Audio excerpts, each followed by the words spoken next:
पश्चिम बंगाल में इस साल विधानसभा चुनाव होने वाले हैं। चुनाव से पहले निर्वाचन आयोग मतदाता सूची का विशेष गहन पुनरीक्षण यानी SIR करा रहा है। मतदाता सूची से जुड़ा ये विवाद सुप्रीम कोर्ट तक पहुंच गया है।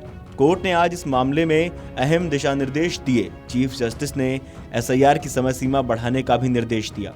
CJI सूर्यकांत की पीठ ने कहा कि मतदाता सूची के गहन पुनरीक्षण की डेडलाइन 1 सप्ताह और बढ़ाई जा रही है। सुप्रीम कोर्ट ने कहा, निर्वाचन आयोग को पश्चिम बंगाल SIR प्रक्रिया के बाद फाइनल वोटर लिस्ट पब्लिश करने के लिए और समय दिया जा रहा है। SIR की डेडलाइन 14 फरवरी से 1 हफ्ते आगे बढ़ाई जा रही है। तारीख बढ़ाने का आदेश पारित करने से पहले चीफ जस्टिस सूर्यकांत की अध्यक्षता वाली पीठ ने कहा कि SIR की प्रक्रिया में लगे सभी अधिकारी जिला निर्वाचन अधिकारी को रिपोर्ट करेंगे। कोर्ट ने मुकदमे की सुनवाई के दौरान वरिष्ठ वकील को अनुशासन का पाठ भी पढ़ाया। चीफ जस्टिस सूर्यकांत की अध्यक्षता वाली इस पीठ में जस्टिस जयमाल्या बागची और NV अंजरिया भी शामिल हैं। दरअसल ममता बनर्जी की तरफ से पेश वरिष्ठ वकील श्याम दीवान ने कहा कि बीते 4 फरवरी को अदालत ने नोटिस जारी किया जिसमें कई टिप्पणियां थीं। बीते हफ्ते में कई बदलाव हुए हैं। इसी बीच सीनियर एडवोकेट मेनका गुरुस्वामी के हस्तक्षेप पर चीफ जस्टिस सूर्यकांत ने नाराजगी प्रकट करते हुए कहा कि ये कोई बाजार नहीं है, कोर्ट में अनुशासन और गरिमा बनाए रखें। मेनका गुरुस्वामी ने कहा कि मंदिरों की देखरेख करने वाले एक संगठन ने एक याचिका दायर की है, उनका इस मामले में क्या हित हो सकता है। उनकी इस दलील पर चीफ जस्टिस सूर्यकांत ने कहा कि बारी बारी से सुनते हैं, अगर अनुशासन बनाए नहीं रखा गया तो आपको चीफ जस्टिस का स्वभाव पता होना चाहिए। तल्ख लहजे में जस्टिस सूर्यकांत ने पूछा, आप किसी बाजार में बैठे हैं या अदालत में हैं? सुनवाई के दौरान चुनाव आयोग ने कहा कि कुछ बदमाशों या असामाजिक तत्वों ने अपने नोटिस जला डाले। इस आरोप पर कोर्ट ने पश्चिम बंगाल के DGP को हलफनामा दाखिल करने का निर्देश दिया।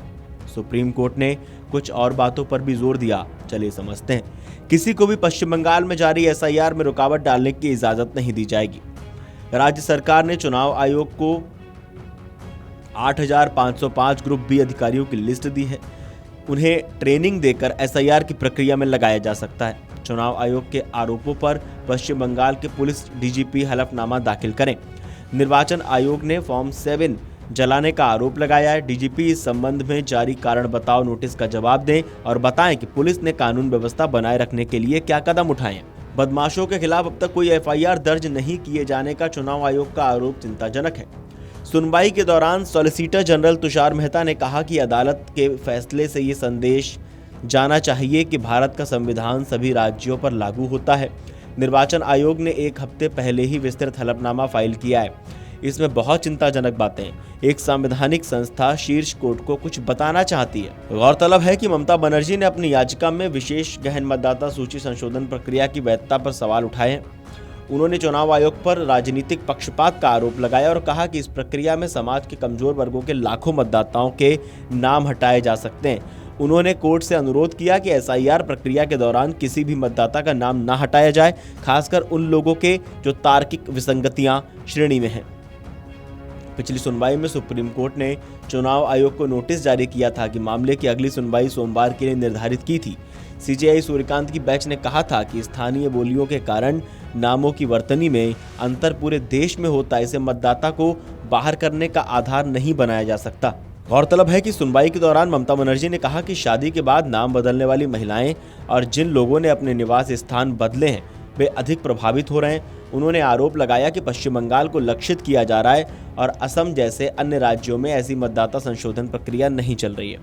उन्होंने कहा कि चुनाव आयोग को बार बार शिकायतें भेजी गईं, लेकिन कोई जवाब नहीं मिला। इसके बाद सुप्रीम कोर्ट की बेंच ने आश्वासन दिया कि कोई भी वास्तविक मतदाता अपना अधिकार नहीं खोएगा और व्यवहारिक समाधान निकाला जाएगा। Video desk अमरउजाला.com।